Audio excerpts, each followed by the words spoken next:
Want to know how to get keyboard on your Apple Watch?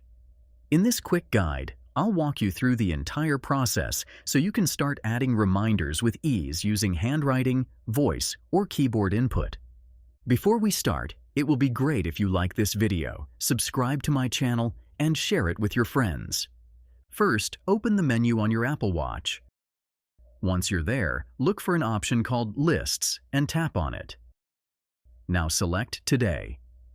This is just an example to show you how it works. Next, tap on the Add Reminder button. A new screen will appear where you can manually write using your finger. Just draw the letters, and the watch will recognize them and convert them into text. If you make a mistake, no worries. Tap the hand draw icon in the bottom right corner.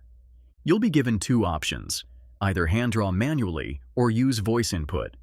If you choose the voice option, simply speak clearly, and your words will be converted into text using speech-to-text technology. Prefer using a keyboard instead? Tap Add Reminder again, then click on the upward arrow at the bottom of the screen. Here, you'll need to select the language version you want, for example, English UK. After selecting the language, tap the icon in the bottom right corner.